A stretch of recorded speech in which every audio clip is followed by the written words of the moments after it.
हाँ जी, अस्सलाम वालेकुम जी। जिन्हें भी जनाब अपने फॉलोअर सबसक्राइबर लो जी, शार्ट वीडियो जी जे ना ये बनन लगी जे भाई अली पास दी जनाब जिला तहसील ये गुजरात जे और पिंड जनाब दा सारो की ते तारीख भी बनती जी अज 11/11/2025 ते बरोज मंगल वाले दिन जनाब इन्हां दी वीडियो तुसीं वेखदे पे हो। अज दी वीडियो च एक नंबर ते झोटी है जनाब इस टाइम कैमरे दे सामने झोटी कोल वक्ती दूध जेड़ा जे इस टाइम मौजूद है 13 लीटर।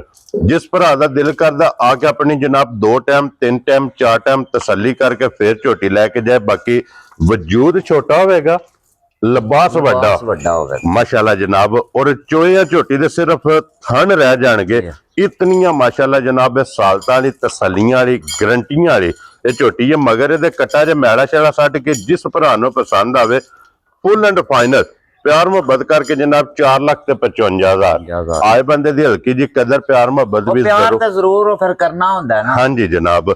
अगे जे नंबर 2 ते जनाब इहदे कोले दुध मौजूद हाजर मौका जेड़ा है ना 11 लीटर दोवां टाइमां दा सारी कोले।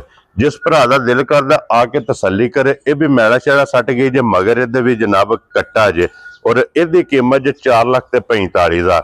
लो जी 4,55,000 4,45,000 ये दो ही जनाब झोटियां ने बच्चे वहा सकने ने। एक नंबर दे मगर जनाब ए कट्टा और 2 नंबर दे मगर जनाब ए कट्टा।